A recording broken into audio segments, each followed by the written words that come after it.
Esta historia tengo 3 episodios que te la quiero contar, pero por más que le daba vueltas no sabía ni siquiera cómo planteártela porque es una historia demasiado extraña, demasiado interesante, indigesta y demasiado muchas otras cosas. Ahorita te vas a dar cuenta por qué.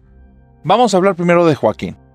Joaquín es un miembro de la familia nocturna. Le encanta ser parte de la familia nocturna, se siente orgulloso y tiene una vivencia nada más que queda más bien como un secreto a voces, como rumores, como una leyenda familiar. Pero se atrevió a contarlo y ha sido una de las historias más extravagantes, raras y complejas que me han llegado al canal. Resulta que Joaquín nunca ha vivido nada. No le ha pasado nada extraordinario, pero no quiere pasarlo, no quiere vivirlo. Le gustan las historias de terror y es todo. Y no quiere vivirlo porque hay una leyenda familiar, hay una historia que viene desde el abuelo y que la cuentan en su casa, pero no la cuentan como una leyenda, la cuentan como la infancia, adolescencia de su abuelo y de su abuela, y que es algo tan fuerte y tan traumático, un evento que afectó a toda una ciudad al punto que hizo que desapareciera.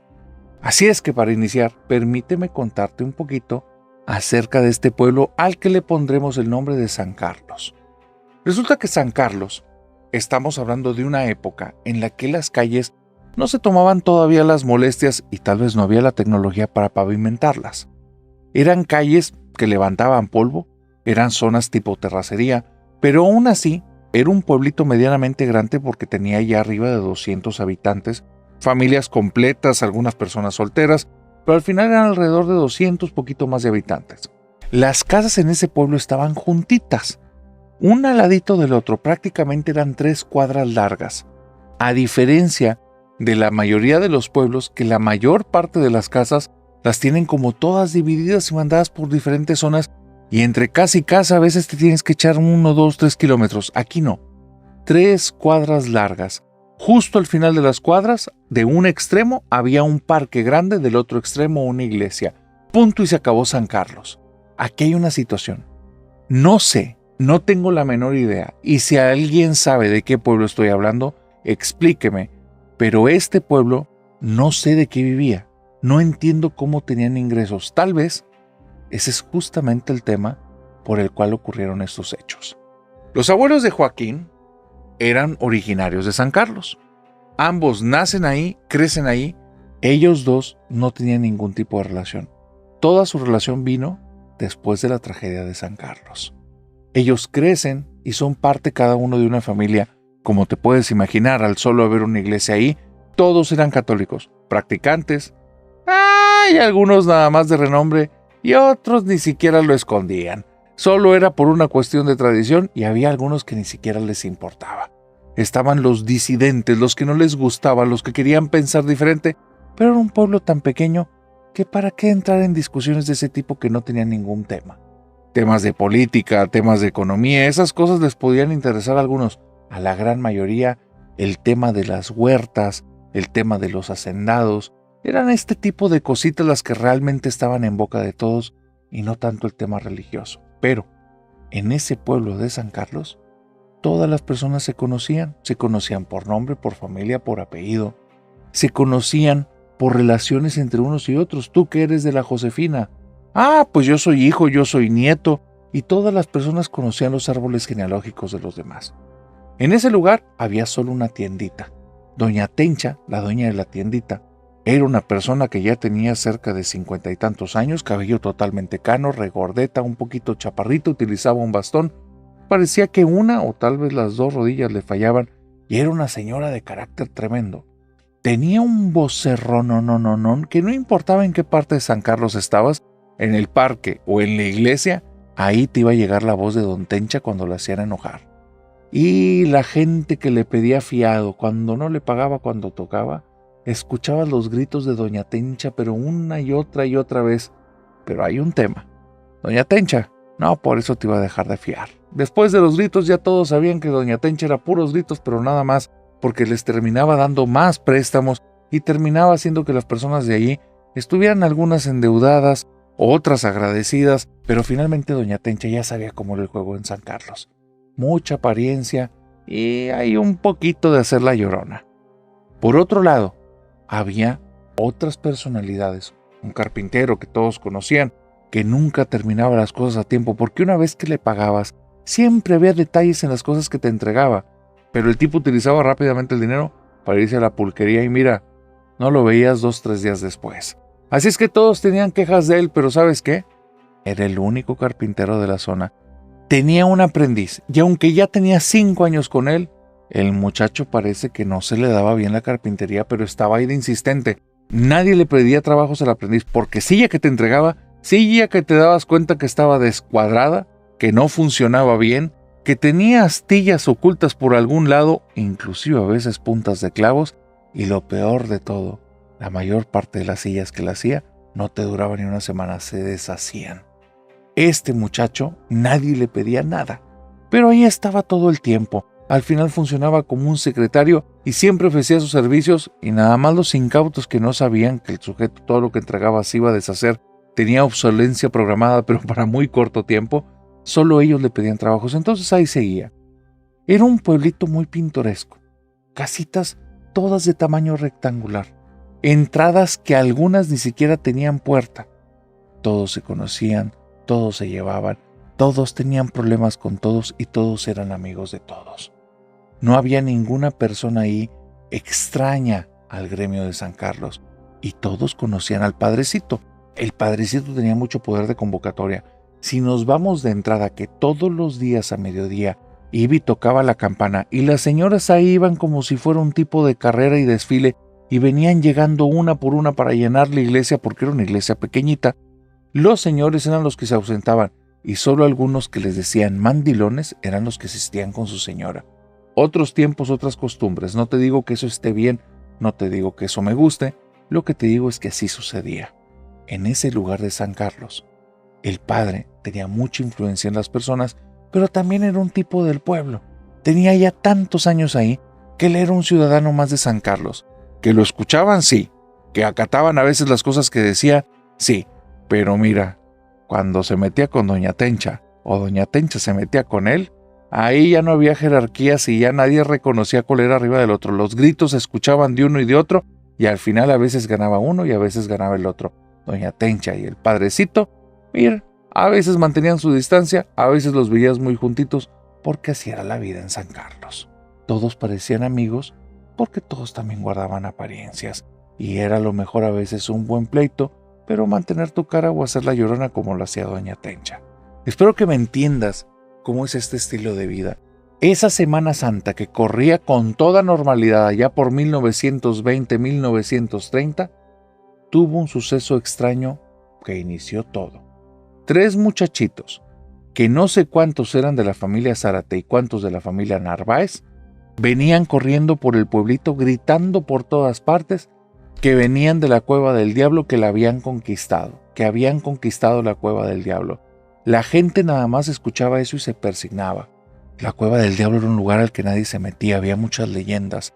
Ahí, como te lo puedes imaginar, se aparecía el diablo.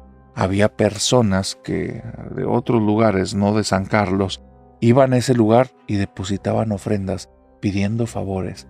Había otros que decían que yendo a ese lugar buscando una sombrita, entraban y ya no salían, pero se quedaban las pertenencias afuera. Muchas personas llegaron a la Cueva del Diablo con antorchas, creyendo que había algún animal, pero lo que veían al fondo de la cueva, iluminado por la luz de la antorcha, era un rostro rojo. Muchos decían que tenían cuernos, otros decían que la forma de caminar no era la de un ser humano, pero tampoco la de un animal, y que se erguía sobre 2 patas, pero que las patas delanteras, una vez erguido, parecían los brazos de una persona.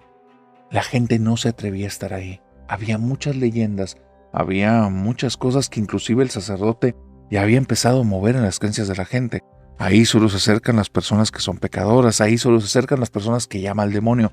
Todo el que se acerque ahí puede estar bajo la influencia del demonio.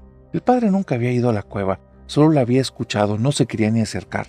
Que esas cosas que aparecían, las pertenencias afuera, fueran realmente de personas fuera del pueblo, o gente de San Carlos que después de ir a la pulquería perdían un poquito el rumbo, veto a saber. El punto es que la gente tenía ese punto como un lugar de miedo, como un lugar de encuentro con lo oscuro. Y estos 3 niños se habían atrevido a romper este tabú del pueblo. La gente le cerraba las puertas en las caras, como te digo, de las casas que tenían puerta.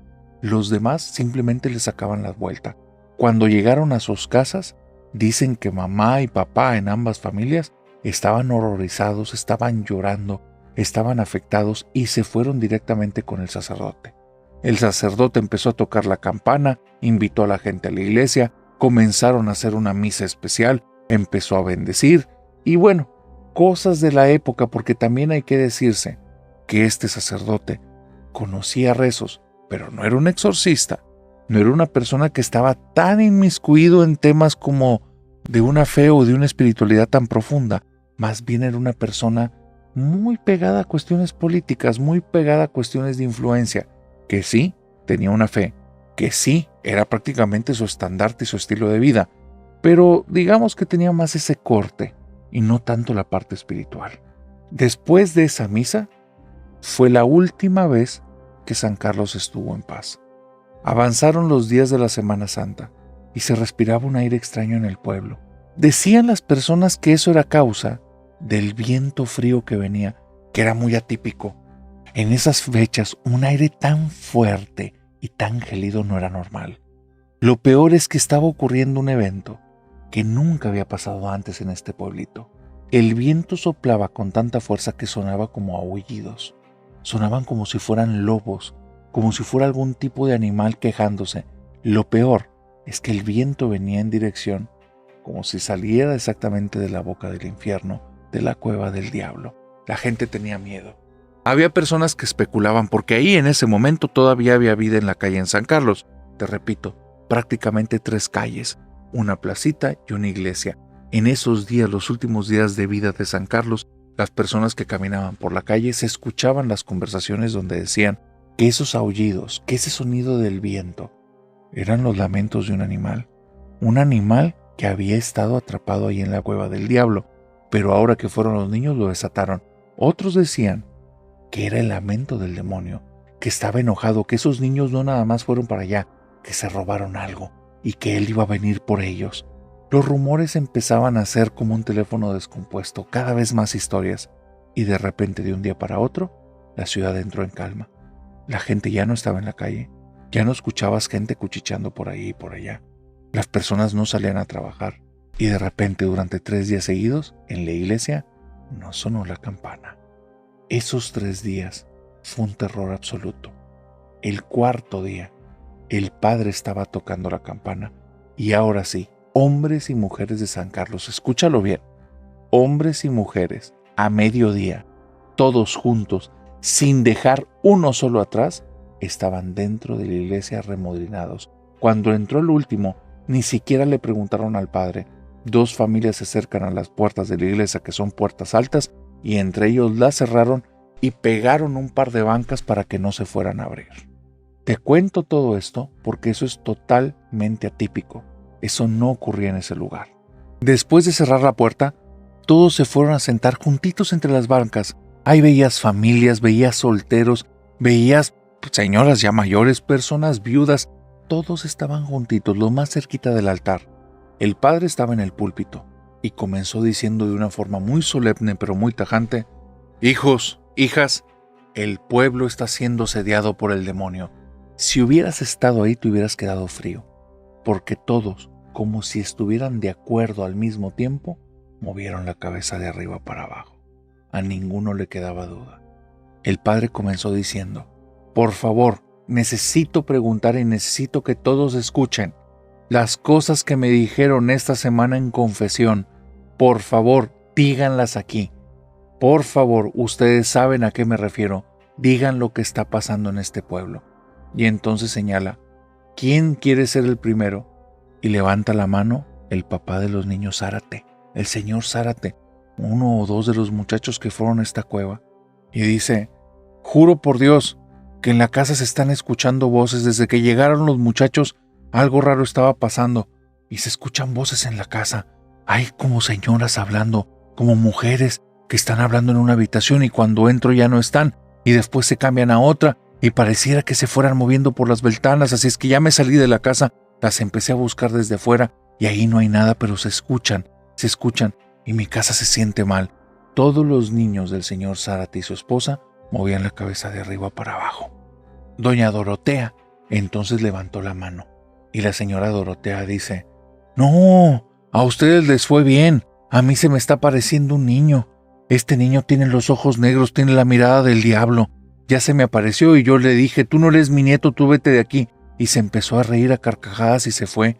Cuando fui y me metí a la letrina, el niño ahora estaba dentro de la casa. «No, Diosito nos libre», y se empezó a persignar la señora una y otra vez. «Diosito nos libre, Padre, por favor haga algo». Y entonces brinca otra familia, la familia Narváez, la familia de los otros niños, y dice: «Por favor, Padre, dígales usted lo que nosotros vimos porque no nos caben las palabras». Y el padre empieza a decir: «Los Narváez vieron bolas de fuego que venían desde la cueva, bolas que se levantaron en el cielo y se acercaban aquí al pueblo. San Marcos está siendo asediado por el demonio». Y entonces doña Tencha dice: «¡Oh! Ustedes se quejan de eso. Toda la comida se me pudrió, todo se me echó a perder. Ahí está, padre. De eso deberían de quejarse. ¿Ahora qué vamos a comer? Ahora los que me deben, ¿con qué me van a pagar? Si ya no se van a acercar a la tienda, todo está lleno de hongos, de moho, todo está echado a perder. ¿Qué hicieron?». Y la señora Tencha fue la única que, como le sobraban siempre argumentos y también le sobraban pantalones y también un poquito de decoro y educación, volteó luego con los Narváez y con los Zárate y lo señaló: «Sus niños fueron los que provocaron esto». Y todos los demás empezaron a mover la cabeza de arriba para abajo y empezaron a decir: «Sí, sí». Por allá se escuchaba uno: «¿Verdad de Dios que sí? ¿Verdad de Dios que sí?». Y de repente es aquí donde entran los abuelos de Joaquín. El abuelo de Joaquín, que para ese entonces tenía entre 13 y 15 años, ya trabajaba en el campo. El tipo estaba altísimo, medía 1,80 y superaba todas las alturas de toda la gente de ahí. Tipo muy fuerte, sumamente musculoso. Y él, con sombrero así entre las dos manos pegado al pecho, dijo: «Padre, excúseme usted, pero yo tengo que decir que me estuvieron persiguiendo en el campo y estando aquí todos les quiero preguntar quién fue». Y ve que todas las personas lo están volteando a ver con una cara de incredulidad y vuelve a voltear y dice: «¿Quién fue el que me estuvo persiguiendo en el campo?». Y el padre le dice: «Muchacho, escucha que estamos siendo asediados por el diablo».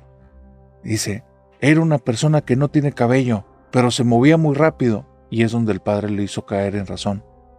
¿Quién de los ancianos de aquí, de los que no tenemos pelo, se puede mover a la velocidad que tú viste? El abuelo de Joaquín abre los ojos, se pone pálido y le dice: «Dios santísimo, me estaba persiguiendo el demonio». Y ahí fue donde el sacerdote nada más le movió la cabeza de arriba abajo, y todos los demás que estaban en la iglesia, como se repitió varias veces más en la tarde, arriba abajo diciendo que sí. La abuela de Joaquín, nuestro suscriptor, se había llevado la peor parte. Resulta que la abuela es una chica que tenía en ese tiempo alrededor de 15, 16 años. Sus papás estaban en casa pero estaban bien dormidos. Y ella sintió muchas ganas de ir a agarrar algún tipo de golosina en la madrugada. ¿Quién sabe qué hora era? Porque te estoy hablando de los tiempos en que probablemente ni siquiera había luz eléctrica y una vez que era de noche y se acabó hasta que era de día. Así es que ella, estando en la cama, dormitó, se levanta con hambre, prende una vela, va caminando con su vela y es cuando nota algo muy raro en el momento en el que está en la sala de estar de su casa. En la sala, donde apenas hay un sofá para 2 personas, un sofá para una sola y 2 sillitas de madera, estando ahí, comienza a escuchar justo arriba de ella una respiración que poco a poco se va acentuando. Poco a poco está siendo más profunda, pero más sonora y más marcada. Esa respiración no suena nada agradable. Lo peor de todo, suena arriba de ella, pero dentro de la habitación en la que está. Se aleja unos pasos acercándose al umbral de la cocina, y justo cuando está dentro del umbral, o más bien el marco de la puerta le queda justo sobre la cabeza, voltea con la vela. No puede hacerlo rápido porque se le va a apagar, así es que voltea lentamente y al poner los ojos arriba, ve el rostro de una mujer con unos ojos negros que le está viendo desde el techo y nota que los brazos de esta mujer tienen las manos volteadas hacia arriba, que es lo que le está sujetando ahí, y los pies están las plantas de los pies pegadas al techo. La mujer le muestra unos dientes blancos, pero también se ven las puntas como afiladas, como unos colmillos ligeramente largos. Olvídate de un vampiro. Olvídate de esas cosas. Lo que ella vio era algo que quería ser un ser humano, algo que quería darle una tranquilidad por un segundo, solo para que cuando se diera cuenta que nadie tiene los ojos así y nadie tiene ese tipo de dientes, supiera que estaba viendo un demonio. La mujer, para poder hacerle frente a esto porque era demasiado, apagó la vela, se hincó en el piso, se empezó a persignar y se puso a rezar. Oraciones que había aprendido desde niña, rosarios completos, y lo único que se acordaba que reveló frente a la gente es que de repente la luz del sol entró porque ella llevaba quién sabe cuántas horas ahí. Las rodillas le quedaron todas amoratadas. Levantarse del piso fue todo un suceso muy doloroso, pero ahí, en ese lugar, ya no había ni marcas en el techo y esa cosa en algún momento se fue sin hacer ningún ruido. Había personas que hablaban de dos cosas muy raras. Unas hablaban de un perro grande, negro, de ojos rojos que los asediaba. El perro los empezaba a seguir, se sentaba sobre los cuartos traseros y si intentaban salir comenzaba a gruñir. Otros hablaban de un jinete que estaba montado sobre un caballo negro y que tenía la ropa negra. Sus manos también se veían de color negro. El tema es que eso no parecía piel. Parecía más como si una sombra lo cubriera en todo el cuerpo. No era una piel oscura quemada por el sol. No, era un negro azabache. Era un carbón lo que estaban viendo. El problema es que lo habían visto justo a mediodía y el sujeto andaba rondando por ahí. El caballo era enorme y ese tipo se veía aún más alto que el abuelo de nuestro Joaquín. El sacerdote tuvo que confesar algo y tuvo que ser sincero con todos y les dijo: tengo que excusarme, tengo que pedirles una disculpa a ustedes y a Dios. Me ganó el miedo. Los últimos 3 días, justo pegado a la campana de aquí de la iglesia, ha habido algo que trae las ropas como de un monje, pero es absolutamente oscuro y totalmente malévolo. Le he pedido a la Virgen que se lo lleve, pero hasta hoy en la mañana, el 4.º día que estamos aquí en San Carlos, hoy es la primera vez que en esta semana no lo veo. Por eso tuve que venir y tocar la campana. Nuestra Señora nos está dando una oportunidad, tenemos que aprovecharla. La gente estaba muerta de miedo. Y el sacerdote continuó: te vuelvo a decir, no es un tipo que conozcas absolutamente en temas espirituales, pero tiene su fe, tiene su creencia, tiene su intención y cree que lo que está haciendo por todos es a favor de ellos y es con comunicación con Dios. Y que Dios lo está protegiendo y que la Virgen María lo está protegiendo. Así es que este sujeto les dice, pero con todo el aplomo del mundo: vamos a hacer una misa, después vamos a rezar el rosario y nos vamos a quedar a la adoración nocturna.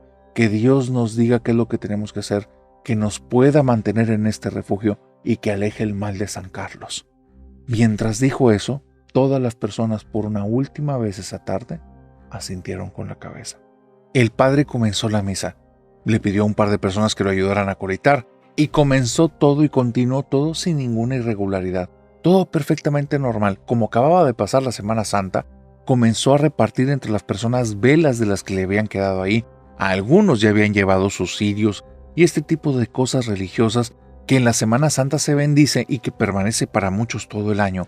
El padre fue por el cirio mayor, que no sé si lo tenía ahí al lado del altar o lo había metido en la sacristía, pero lo trae, lo pone, lo enciende.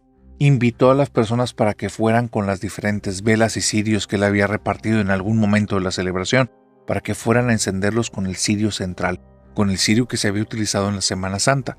Las personas fueron y prendieron las velas, se regresaron a las bancas y cuando llegó la última persona a sus bancas, el padre comenzó a decir: vamos a iniciar con el rosario.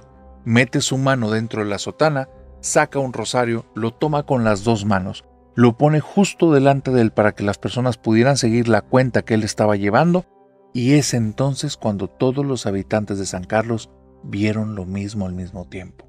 Primero, las puertas comenzaron a ceder. Después de eso, comenzaron a escuchar un viento. Era un viento tan fuerte, con un aullido tan lamentable, tan destructivo, que no hubo ninguna persona ahí que no le corriera esa electricidad por la espalda, esos escalofríos, que no se le pusiera la sangre helada. Todos los que estaban ahí comenzaron a sentir miedo. Al voltear a las puertas y comenzar a ver que algo gigante estaba del otro lado, porque las iba empujando, como a pequeños pasos, a pequeños movimientos, a pequeños golpes, y de repente veían como las bancas cedían y las puertas lentamente se iban abriendo. Lo que entró por esa puerta fue un viento helado y terrible. Todas las velas, excepto el cirio del sacerdote que estaba ahí en el altar, todas las velas se apagaron, y fue entonces cuando cayeron en cuenta que aunque habían empezado apenas a mediodía, y eso parecía que había sido hace apenas un par de horas, afuera hacía una absoluta oscuridad. Ya era de noche. No había relojes de mano. Sabrá Dios qué hora era, pero todos vieron una negra noche estando fuera de la iglesia. El padre les dice: volteen al piso y sigan mis rezos, repitan lo que yo digo, y comienza con el Ave María, y empieza a rezar: Dios te salve María, llena eres de gracia, el Señor está contigo. Los otros comienzan a rezar a la vez, y el viento, como si quisiera interrumpirlos, comienza a aullar con más fuerzas. Entra un viento tan helado que pareciera como si fueran personas rozándote cerca tus brazos, tu nuca, tu rostro. Eran sensaciones de tacto y era un viento frío, eran como si unas manos muertas te tocaran. Si tú hubieras estado ahí, hubieras visto como todas las personas que estaban en la iglesia de momento a momento se estremecían, volteaban a un lado y a otro, y el padre decía: no caigan en las tentaciones del demonio, volteen al piso, cierren los ojos, sigan rezando conmigo. Y es entonces cuando la abuela de Joaquín comete un grave error: desobedece. El padre está en medio de un Padre Nuestro, y ella siente un estremecimiento en todo el cuerpo, sintió un viento que llegó desde atrás, le tocó parte de las orejas, parte de su barbilla, siguió hacia adelante, pero ese toque, esa sensación fue lenta, no iba a la velocidad del viento. Eso fue lo que hizo que volteara hacia adelante y vio justo como abajo del altar, frente al sacerdote, había una mujer joven que traía unas ropas grises. Su piel era de color blanco, pero se veía también como manchado, como si tuviera barro o lodo. El rostro lo tenía como extraño, ennegrecido, como si tuviera hollín, como si hubiera ahí tizne de carbón. El cabello estaba entre un grisáceo y un blanco, muy maltratado, muy extraño. Se veía como algo que no se cuidaba desde hace muchos años. Pero lo desagradable, lo malo en esa mujer, no era su aspecto, era la mirada. Era la mujer que había estado en su casa días atrás y la miraba desde el techo. Unos ojos absolutamente negros y unos dientes afilados y blancos. Esa cosa que parecía una mujer en algún momento cruzó mirada con la abuela de Joaquín, y entonces de sus ojos comenzó a escurrir algo. Ella, que está ahí viendo todo con una tenue luz que apenas está saliendo del cirio del sacerdote y apenas logra iluminar parte del rostro, se acuerda como si fueran lágrimas negras, como sangre negra. Esa imagen nunca jamás lo olvidó, ni hasta el día de su muerte. Le daba pesadillas acordarse de esa mujer enfrente del altar. Y el padre, como si estuviera entrando en los pensamientos de la abuela de Joaquín, volvió a gritar: no caigan en las tentaciones del demonio, volteen al piso y cierren los ojos y síganme en mis rezos. Oremos a Dios para que libere a San Carlos. Y sigue el padre rezando y empieza a rezar con mayor fuerza. En algún momento el padre se queda callado y el abuelo de Joaquín voltea y ve que detrás de él tiene a esta mujer poniéndole las manos arriba de los hombros, y el padre se ve que se está estremeciendo e intenta con todas sus fuerzas no soltar el rosario y no se quiere mover de ahí, y está hablando en lo bajito. No sabe si estaba hablando en español, si estaba hablando en latín, o si estaba maldiciendo algo o pidiendo perdón por algo, pero el padre se veía mal, como a punto de romper la compostura, y es ahí cuando el abuelo de Joaquín comienza a rezar más fuerte, volteándose el piso y con los ojos cerrados. De un momento a otro, el viento empezó a disminuir. El padre volvió a alzar la voz. Todas las personas repetían lo que decía el sacerdote. Llegó un momento en el que todo era calma, y entonces, al abrir los ojos el abuelo de Joaquín, vio que era de día. Se pone de pie, va caminando hacia la puerta y el padre le dice: no caigan en las tentaciones del demonio, sigan rezando conmigo. Y cuando parpadea, se da cuenta que está justo frente al umbral de la iglesia, pero afuera no es de día, es noche absoluta. Algo había entrado en su cabeza y había tenido la ilusión que le daba una falsa seguridad que era justo para salir. Lamentablemente, ese señor, el abuelo de Joaquín, No era el primero que hacía eso, y habían salido 2 familias enteras. ¿Qué fue de ellas? No sabemos. No sabemos porque te vuelvo a decir, eso que se vivió en la iglesia fue la última vez que el pueblo de San Carlos estuvo junto. Hubo una persona que gritó: Padre, no puedo más, me voy. El padre le dice: no sucumbas ante el demonio. Esta persona sale corriendo y menos de un minuto después entra gritando despavorido: hay una carreta que viene jalada por muertos. ¿Qué fue lo que esa persona vio? Ni siquiera lo describió. Estaba atontado, estaba en shock. Solo repetía una y otra vez: era una carreta jalada por muertos, los muertos traían la carreta, los muertos están en la carreta, es la carreta de los muertos. Y se quedaba repitiendo eso. Se quedaron, después de todo ese momento, en un silencio sepulcral. Y es entonces cuando el padre les vuelve a decir: tengan fe, pongan su corazón en alto, voy a traer a nuestro Señor. Va caminando hacia la sacristía, regresa con una custodia, estas cruces que a veces son doradas, a veces son plateadas, y que al centro tienen como un círculo grande en el que va adentro la hostia consagrada. Cuando pone esta custodia ahí, algo ocurrió en la iglesia. Comenzaron a sonar unos pequeños siseos, unos... Primero uno, después otro. Todos los siseos venían del piso. Parecía como si los siseos vinieran desde la puerta y poco a poco se acercaran a las personas. El padre repitió: no caigan en eso, esas son tentaciones del demonio, y empezó a rezar más fuerte y más fuerte y más fuerte, aún cuando sintió que algo se le enrolló en la pierna. ¿Y por qué sabemos que lo sintió? Porque gritó, y cuando el abuelo de Joaquín volteó a verlo, estaba dando patadas para un lado y para otro, y es ahí donde el abuelo de Joaquín ve el piso. El piso está lleno de serpientes de cascabel. No te estoy hablando 1, 2, 3, estoy hablando de cientos. Todo el piso estaba cubierto de serpientes de cascabel. El padre vuelve a rezar, se hinca enfrente de la custodia y empieza a pedir a Dios su protección, y de un momento a otro los siseos fueron disminuyendo, desaparecieron, sin escuchar el movimiento del reptar de estas serpientes, y la iglesia otra vez estaba en calma, estaba en paz, no había nada. De ahí hasta que amaneció, las personas estaban viviendo una y otra vez diferentes tipos de fenómenos, murmullos. Había personas que escuchaban su propio nombre, que alguien se los decía en el oído. Lo peor es que eran de familiares que ya no estaban.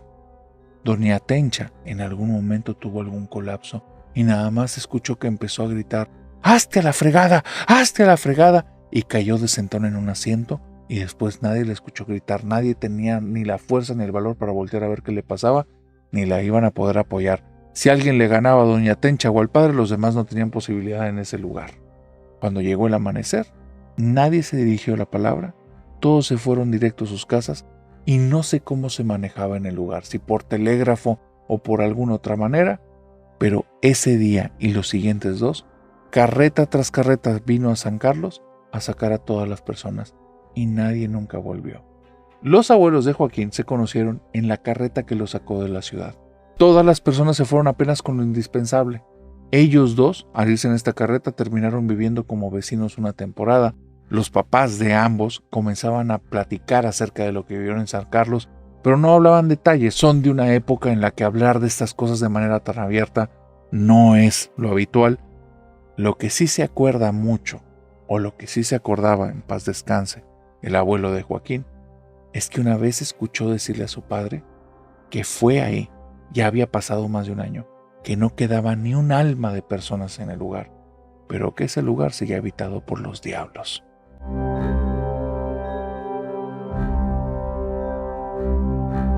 Toda familia tiene secretos.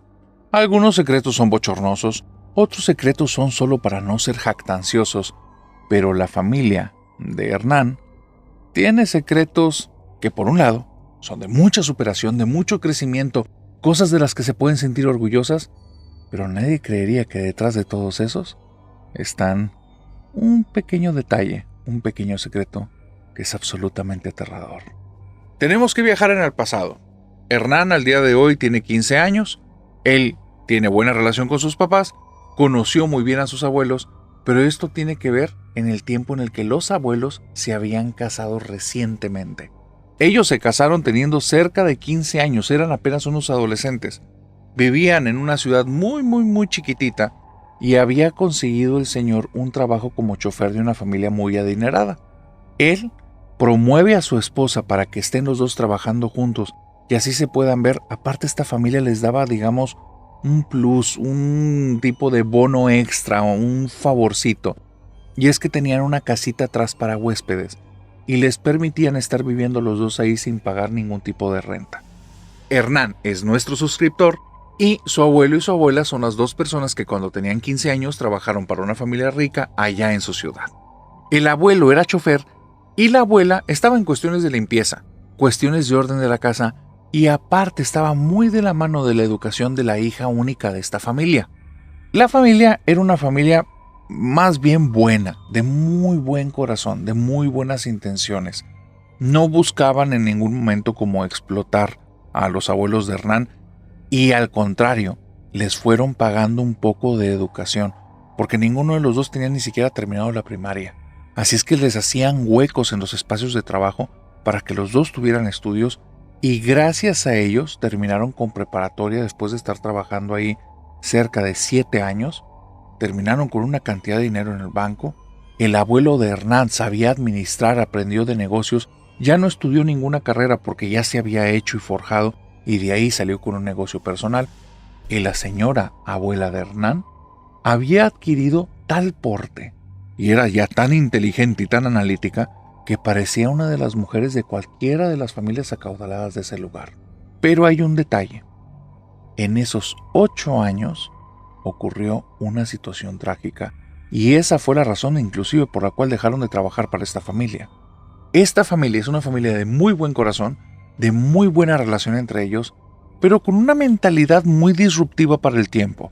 Son personas que no son cristianas en un lugar en el que es sumamente cristiano y cristiano protestante.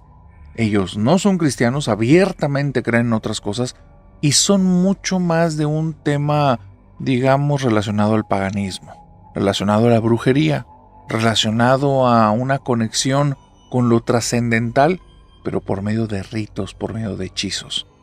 No te quiero decir que son brujos, porque no se promueven como eso. Inclusive el negocio de la familia es una carpintería, es una mueblería. Ellos hacen unos muebles de madera que son de un gusto exquisito y de un costo altísimo. Solo muy pocos los pueden adquirir y es tan buena la mueblería que se lo compran a nivel nacional esos muebles. Lo que te estoy diciendo es que ellos propiamente no son brujos ni no son brujas porque no se dedican a eso, pero sí creen en todas estas artes mágicas y creen en esa apertura de espiritualidad. Que se entienda, no los estoy juzgando, los estoy describiendo. La situación que viene es que como creen también en una educación muy libre, en una educación que es una combinación de tus experiencias en la vida y la escuela no es tan necesaria, la hija la habían sacado de estudiar de las escuelas y le estaban dando educación en casa, pero también era autodidacta. Así es que ella tomaba los libros, tomaba sus tiliches, iba a la cocina, se iba a las salas, iba al jardín, al cuarto de estudio, donde le gustara estar, y se ponía a estudiar y a hacer sus tareas. Su mamá le hacía un repaso en el día, en ocasiones la abuela de Hernán también le hacía algún repaso de estas cosas. Por eso la señora abuela de Hernán fue aprendiendo tanto, porque iba llevando casi educación conjunta con esta chica. Y esta chica era buenísima. Pero la señora abuela de Hernán se dio cuenta de algo. Esta chica tenía un lugar en especial en el que se iba a estudiar sola y lo cerraba con llave. Era el único. Y era el ático de la casa. Había una tapa en el techo, esa tapa tenía una llave. Ibas por la llave, abrías la tapa se abría, acercabas unas escaleras, se subía. Y esta mujer, una vez que estaba arriba, empezaba a jalar la escalera y a veces le pedía ayuda. Por eso, la abuela de Hernán se dio cuenta que ella tenía ese lugar secreto. Y aunque la casa era de los papás y conocían cada uno de los recovecos que tenía esta casa, ese lugar no lo utilizaban. Creían que estaba totalmente deshabitado. Y esta chica, con ayuda de la abuela de Hernán, ya había subido un escritorio pequeñito, un par de sillas y tenía todo acomodado para que fuera su sala especial de estudios. Nótese, especial. Y es que ahí la chica quería aprender magia y brujería.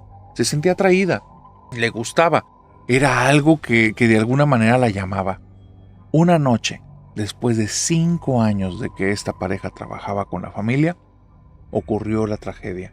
En medio de la noche hay humo saliendo de la casa, hay un humo que está saliendo de la parte del ático. Los papás de esta chica son personas que no sabían ni siquiera dónde habían dejado la llave, no sabían dónde la guardaba esta chica. Muy probablemente la traía con ella, tal vez existía una copia. El problema era que se dieron cuenta del incendio que venía desde allá muy tarde.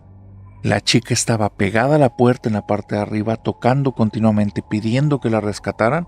Cuando los papás salieron, porque la casa ya se estaba incendiando por completo, estas personas, los abuelos de Ran, son los que logran hablar a los bomberos. Los bomberos llegan cerca de media hora después, detienen el incendio, pero la chica no se salvó. La encontraron lamentablemente muy lastimada, pero ya para ese momento ya estaba sin vida, porque el cuerpo se había lastimado por las llamas, pero ella se había intoxicado con los vapores.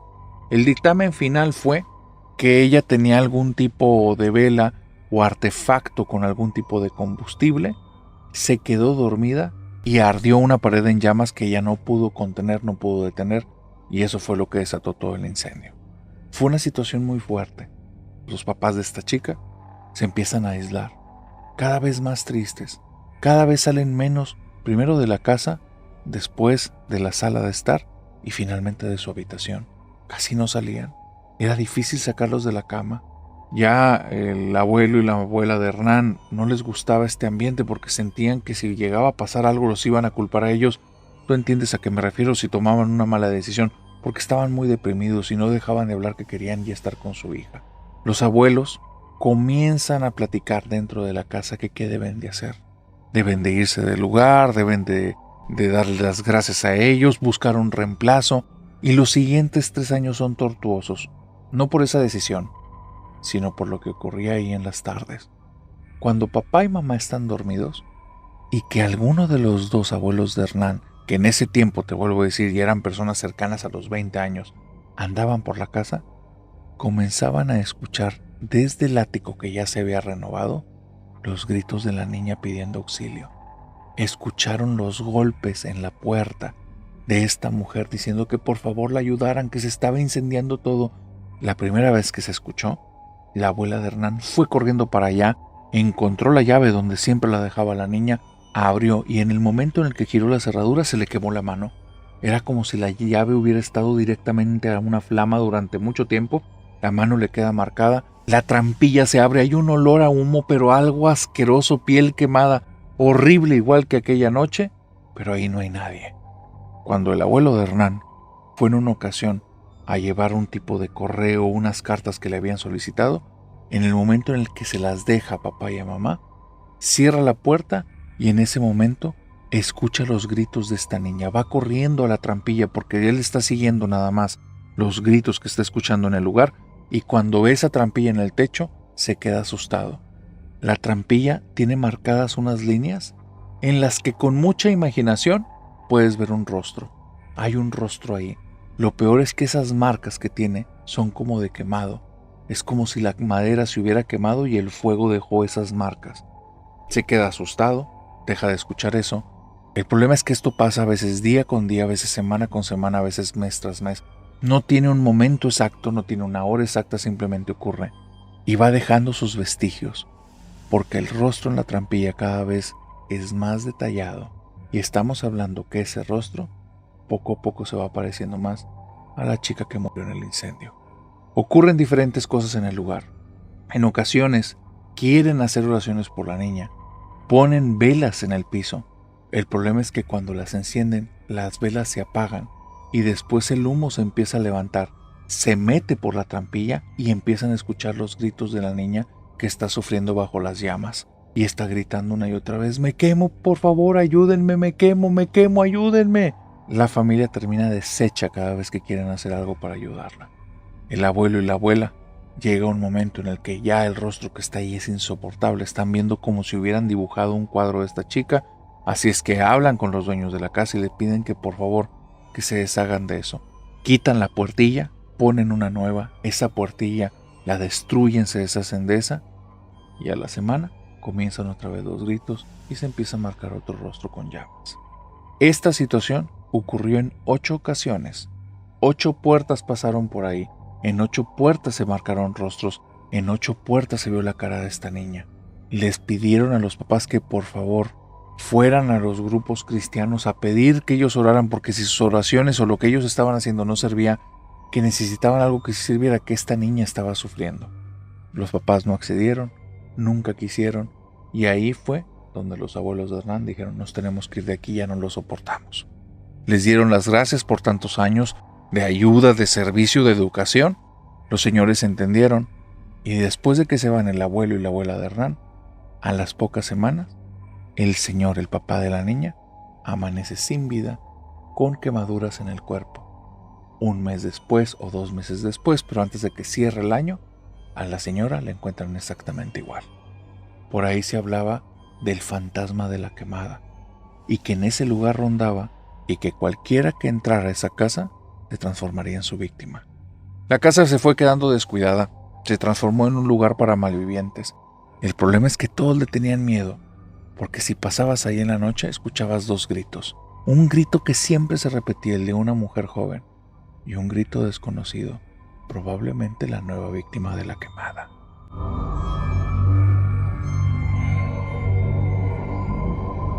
Darío se topó de la forma más terrible con un secreto muy extraño. Una bruja prestamista. Se la topó de la forma más terrible, pero da gracias al cielo que haya sido así, porque así no cayó en sus garras. Déjame te cuento lo que le ocurrió. Resulta que Darío tenía 30 años en ese entonces. Esto ya fue hace casi una década. Y Darío en ese tiempo acababa de entrar en una crisis económica terrible. Perdió todo. Hubo una situación en la empresa en la que hubo una demanda. Darío, en lo que me escribe, no acepta la culpa de absolutamente nada, pero finalmente se quedó sin esposa, sin hijos, sin casa, sin techo donde dormir, sin reputación, sin la posibilidad de tener un nuevo empleo, y todo lo que tenía hasta ese momento lo debía. Así es que, en cuestión de un par de meses, todo lo perdió. Le quitaron el carro, la casa donde estaba su esposa, la esposa se la quedó con la casa, ella siguió haciendo los pagos, pero él ya no tenía ni dónde recostar la cabeza, no tenía ni cama, ni almohada, ni casa, ni nada. Se quedaba a dormir con un amigo que en sus tiempos de juventud, allá antes de ser adulto, eran grandes amigos que estaban siempre para todas las fiestas, pero cuando el tiempo avanzó y Darío fue asentando cabeza, parecía que ya no tenían los mismos gustos. Darío se fue por el tema corporativo, su amigo nunca salió de las fiestas y con el tiempo terminó siempre en trabajos de medio turno, pagando pequeños departamentos, nunca terminó de estudiar y siempre se la vivía más en un tema de desveladas, citas y creo que me puedes entender el estilo de vida.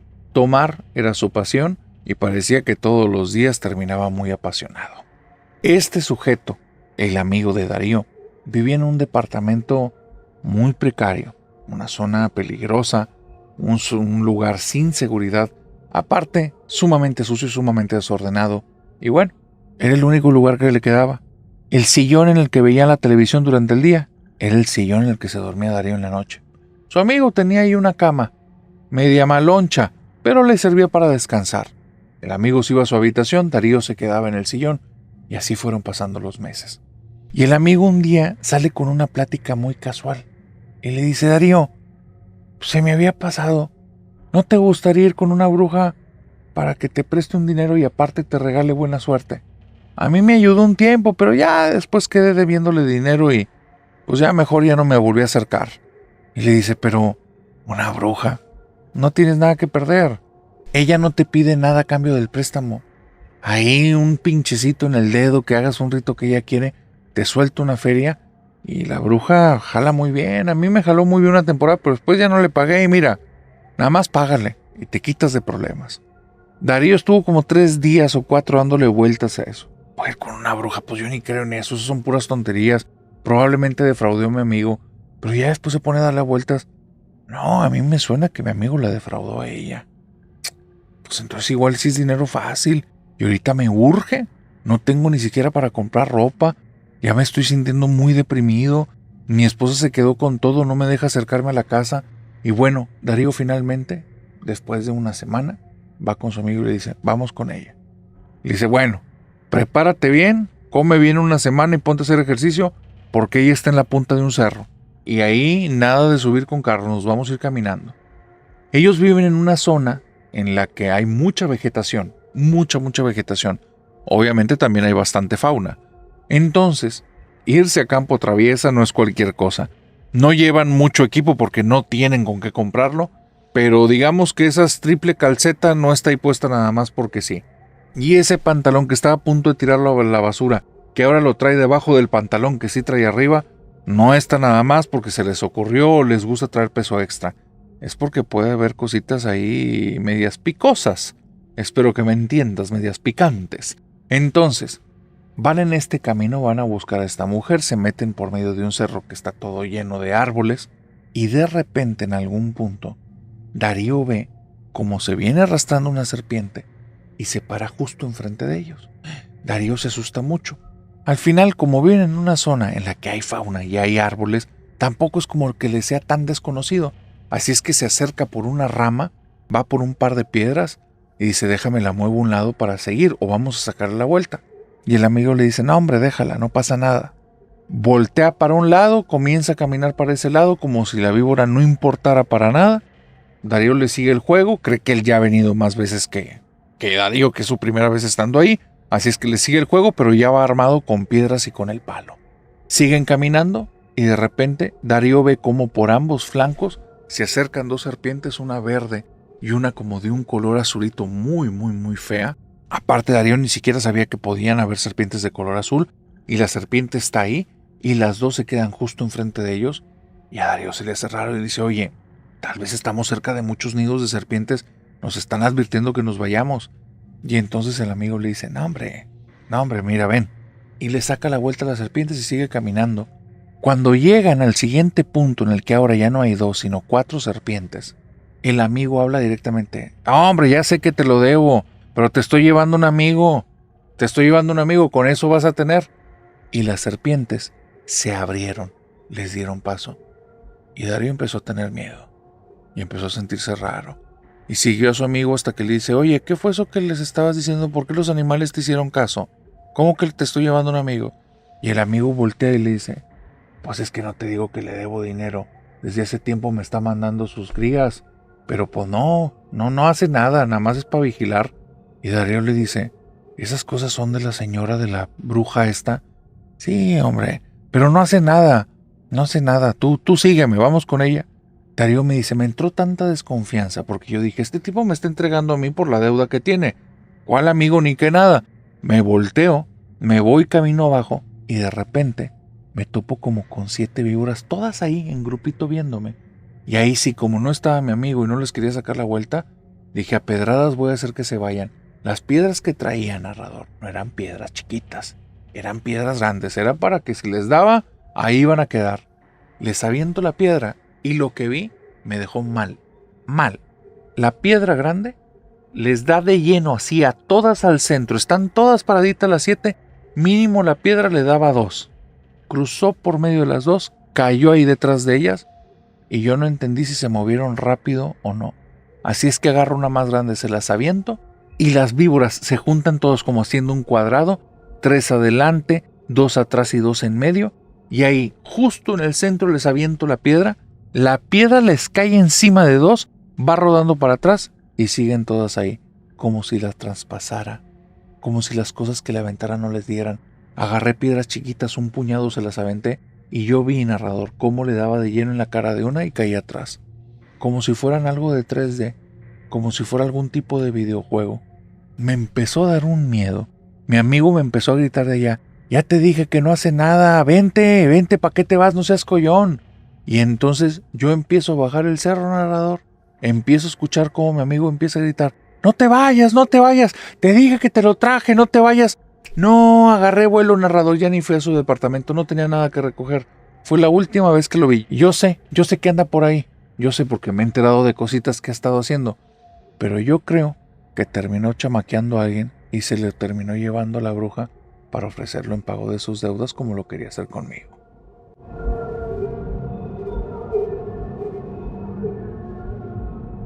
Itzel me cuenta que esto que me está diciendo no le consta, no lo ha vivido, pero todo surge a raíz de hacer una pregunta. Ella es fanática del podcast. A ella le encanta Hablemos de lo que no existe, le encantan las historias. Así es que escucha muchas veces las cosas que de repente su narrador recomienda. Y una de esas es, pregúntale a la familia si tiene alguna historia por ahí. Y resulta que su papá le cuenta una de las historias más raras que me han dicho aquí. Itzel me dice, narrador, fui con mi papá, le dije que si tenía una historia.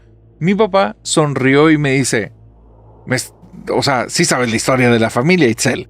Y entonces yo volteo con él y le digo, no, ¿cuál historia de la familia? Y te estás burlando de mí, papá. Y entonces se ríe y me dice, no, eso lo vamos a dejar para otra ocasión. Vamos a contarte la historia de la familia, pero primero ven. Me invita a que lo siga, se va al patio y llegamos a una parte en la que de toda la vida yo lo he visto. Tenemos como una piedra grandota que está llena como de tierra y con zacate. Pero esa piedra no es una piedra como lisa, tiene como ondas arriba. Y me dice, ¿sí sabes qué es esto? Y entonces yo le digo, pues una deformidad en el terreno y yo no sé por qué no la has quitado. Y suelta una carcajada a mi papá. No, Itzel, en serio, ¿sabes qué es esto? No, pues en serio, yo creo que es una deformidad en el terreno y no sé por qué nunca la has quitado. Por eso nunca podíamos jugar aquí atrás porque nos podíamos topar con eso. No podían jugar aquí atrás porque los podían hacer enojar. Son nuestros 3 guardianes. Y nada más me le quedo viendo con una cara de, ay, ya petateó mi papá, se volvió loquito. Y entonces le digo, ay, viejito, te va a tocar muy joven irte al asilo. Y suelta una carcajada y me dice, qué malvada, ven para acá. Y sin narrador, a mis 18 años, veo por primera vez, aun cuando en 18 años esa cosa había estado ahí, que del otro lado no son 3 piedras o una cosa ahí abultada rara, son 3 perros, hechos como de algún tipo de barro porque están de color café. Un perro muy trompudo con la trompa así alargada, y 2 perros más chaparritos con trompas chiquitas. Y entonces le digo, nunca había visto eso. Me dice, se te están revelando los guardianes. Y le digo, ay papá, ya no juegues. Y mi papá me dice, te estoy hablando en serio. Lo que te voy a contar es en serio, no es broma. Vamos a hacer esto. Escúchame todo lo que tengo que decir y después seguimos con las bromas tuyas, porque yo sé que te gustan las bromas, tú sabes que soy bromista, pero ahorita te lo prometo, ni una sola broma. Y ella dice, nada más por andar prometiendo, se me hace que me vas a jugar una broma. Te lo juro, es más, ¿por qué quieres que te jure? Y a partir de aquí hacen un montón de juramentos ridículos y tontos y también por cosas importantes, pero al final me dice Itzel, sí terminé convencida, sí me dijo cosas muy fuertes que no te quiero decir aquí, pero mi papá no son cosas que dice, entonces le dije, ok, ya cálmate, viejito. A ver, cuéntame qué es eso. Y me comentó esta historia, narrador, que está de locos. Me dice que cuando él era niño, su tío abuelo trabajaba en el campo, que era un señor que digamos que se había dado a veces mucho la bebida, entonces iba a cuidar ahí un par de huertos, pero que prácticamente estaba al favor de la gente que le diera un poquito de limosna. El sueldo que le daban era mínimo, vivía en un tejabancito, y el señor se lo comió el alcohol. Dice mi papá que un día llega su tío abuelo, no estaba borracho, estaba muy impactado y como con muchas ganas de hablar, muy eufórico. Llega a la casa del papá de mi papá, de mi abuelito, y entonces trae 2 alforjas en la mano. Es una cinta que las conecta y trae estas alforjas, que son estos sacos que utilizan los caballos para cargar cosas. Y él dice que están bien pesadas y las deja caer en el piso, la abre y saca unas piedras grandes que son como de un color dorado opaco. Y dice, son de oro, son de oro. Y el abuelo dice, ay Dios santo, ¿qué hiciste ahora? Y le dice, no hombre hermano, nos hice ricos. ¿De dónde sacaste esto? ¿De dónde sacaste esto? ¿Qué estabas tomando? ¿Cómo se te ocurre robar estas cosas? No me robé nada, me lo dio un guardián. Y ya dice, no, pues tu abuelo te puedes imaginar, tú lo conociste, es bien sarcástico y bien impaciente, casi lo corre en ese instante. Pero yo estaba ahí, me acerco a las piedras y nunca había visto algo así. Estaban increíbles, ese color dorado, esa forma, aparte tenían algo, una sensación. Al final yo era un niño, pero escucho la conversación y se me quedó grabada. Mi tío abuelo comienza a decir que él venía caminando del campo, que venía bien cansado, que estaba pensando que qué iba a hacer de su vida porque de plano las cosas no funcionaban. Mientras iba caminando por ahí, vio adelante que venían unas nubes oscuras hacia donde él estaban, pero que no era todo el cielo oscuro, nada más eran como que un grupo de nubes. Dijo, para la mala suerte que me cargo me va a llover a mí. Y no se equivocó, porque empezó a llover hacia adelante de él en el camino y la lluvia venía hacia él, lo terminó empapando y se quedó lloviendo arriba de él y un perímetro alrededor, que cuando iba caminando en la lluvia empezó a escuchar como muchos pasos en un ritmo muy repetitivo. Así es que se metió entre un campo de maíz y vio que en un claro en el que no había ninguna planta estaba un burro con esas alforjas y estaba camine y camine como buscando su cola. Y se le quedó viendo y le dijo, ay burro, ¿ya te volvió loco la lluvia o qué te pasa? Y entonces el burro que estaba ahí se paró y se le quedó viendo, rebuznó y se le pone de un lado como mostrándole la alforja. Y dice mi tío abuelo que le dijo, no, hazte para allá, esto no es mío. Y que escuchó una voz que dijo, si quieres lo puedes tomar. No era el burro hablando, fue una voz. Si quieres lo puedes tomar. Entonces él dijo, no es mío. Y el burro se pone a dar vueltas y a dar vueltas. Mi tío abuelo se fue de ahí. El día siguiente le pasa lo mismo, exactamente igual. Y el tercer día fue el día que yo lo vi. Venía todo empapado con esas cosas y dijo, pues ahora sí me venció la tentación. Y le dije, pues me las llevo. Donde las agarro y me las traigo veo que están bien pesadas. A mitad del camino las dejo caer y que caen esas piedras. Y dije, no, el guardián, nos estaban guardando este oro. Y el abuelo dice, ¿qué guardián ni qué nada? Después te van a estar acusando de un robo, menso. ¿Cómo se te ocurre llevarte esto? Y el tío abuelo, su hermano, le dice, ¿y quién era esa voz? Pues te la imaginaste, hermano. Y le hace el signo con la mano de que pues estuviste tomando mucho. Tú alucinas ya cosas. Y le dice que estoy sobrio desde hace varios días, ¿entiende? Desde que vi ese burro no tomo nada. No tomo nada, absolutamente nada. Estas cosas no las tenían para nosotros. Y narrador, pues resulta que el tío abuelo va y las lleva, no sé de qué manera lo transformó en moneda, pero era un dineral. De ese dinero le dio una pasta a mi abuelo, que mi abuelo ya le iba bien, le empezó a ir increíblemente mejor, pues mi tío abuelo se empieza a hacer de su dinero, pero se empieza a aislar y empieza a pedirle a la familia que no lo vayan a visitar, que el guardián esté enojado, que si el guardián no lo pone contento las cosas nos van a ir mal a todos. Un día, dice mi papá, que él estando ya un poquito más jovencito, como de unos 12, 13 años, les llega la noticia, ese tío abuelo medio loco, pues lo encontraron sin vida en la casa, que traía por ahí rasgos de mordidas de animal, que parece como si se hubieran metido un grupo de perros salvajes y se lo hubieran echado, y que bueno, pues vamos a ir al velorio. En el velorio, mi papá vio como cerca de donde estaban velando al abuelo, ya en el momento en el que lo van a enterrar, ve a 3 perros que los están viendo y les están manteniendo la vista, pero de una forma muy atípica, casi sin parpadeo. Y los 3 perros es uno grande, que tiene la trompa muy alargada, y 2 chiquitos con la trompa más chata. Esos 3 perros tenían algo bien particular. Parecía que estaban todos enlodados.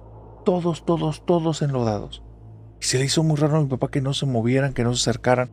Y dice él que en algún momento se zafa de mi abuelo, va caminando para allá, y conforme se fue acercando, se dio cuenta que el tamaño de los perros ya no era el mismo, eran más pequeñitos. Y cuando llega, se topó con estas 3 estatuas de barro.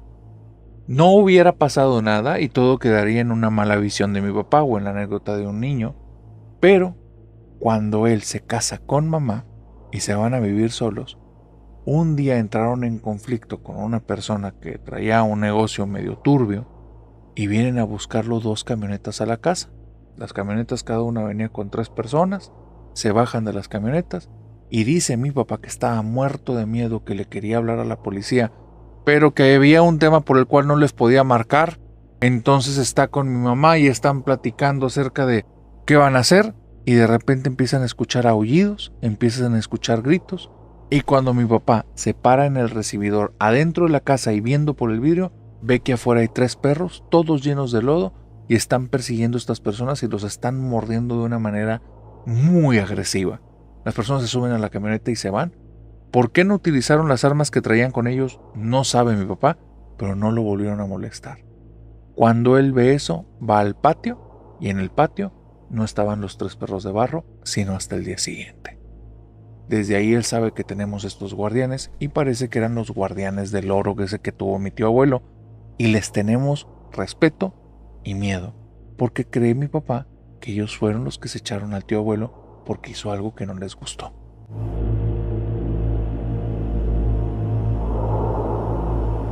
Y con esta historia, querida familia nocturna, hemos llegado al final de esta oscura y extraña fogata de historias. Pero antes de terminar, un par de cosas. Lo primero, para los nuevos. Si es tu primera vez en este canal, espérate.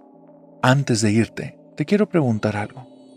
¿Quieres ser parte de la familia nocturna, la familia más chida y oscura de internet, la comunidad de Hablemos de lo que no existe? Si es así, para entrar es bien sencillo. Lo primero, ¿sobreviviste a la fogata? Lo que significa que pudiste ver todo el video sin pausarlo, sin detenerlo, sin tenerlo que ver en fracciones. Si la respuesta es sí, entonces suscríbete, dale a la campanita, o si estás en Spotify, síguenos y danos las 5 estrellas, porque vamos por este 2026. Y si hiciste todo esto, entonces déjame en los comentarios, narrador, sobreviví de una, para darte la bienvenida a esta familia nocturna. Y aprovecho para invocar a la familia nocturna y decirles: familia nocturna, vean los comentarios para que todos esos nuevos que terminaron y forman parte de esta familia tengan una calurosa bienvenida. Pónganle aquí en los comentarios bienvenidos, algún buen deseo o recomiéndenle algún episodio. Una vez dicho esto, familia nocturna, para todos aquellos que estaban esperando el tema de las fogatas en vivo, ahí les va. Fogatas en vivo, vamos a abrir varias fechas, también vamos a tener una fecha nueva en Monterrey. Claro que va a haber una fecha en Ciudad de México y en varias ciudades que me han dicho, y muy probablemente esta semana que viene es cuando les vamos a estar diciendo ya las fechas y los lugares. Yo espero que ya esté todo amarrado para que ya puedan comprar boleto y espero que sí logres tenerlo, porque aquí se fueron muy rápido y muchas personas se quedaron con las ganas. Fue el lugar más grande que conseguimos en el momento. Ya estamos pensando en algo todavía más grande para la siguiente reunión. Algún lugar en el que podamos congregar a toda esta querida familia. Pero, querida familia nocturna, para la gente de Monterrey, el próximo sábado de sombras les voy a dar como que instrucciones de cosas del lugar. Así es que por favor no te lo pierdas. Lo que hoy te quiero decir es que el espectáculo comienza a las 8:30 en punto. Para que cuando lleguen ahí, lleguen con un poquito de tiempo. Vamos a tener merch para el fantasmita, para la fantasmita, para el que se quiera llevar un recuerdito. Vamos a tener varias mercancía. Así es que para que llegues con un poquito de tiempo, porque a las 8:30 en punto comenzamos. También recuerden que el lugar no tiene estacionamiento propio, pero hay un montón de lugares donde estacionarte alrededor. Lleguen con un poquito de tiempo para que la familia nocturna podamos tener esta reunión y podamos platicar en el en vivo y vivas una fogata ahí, a todo color.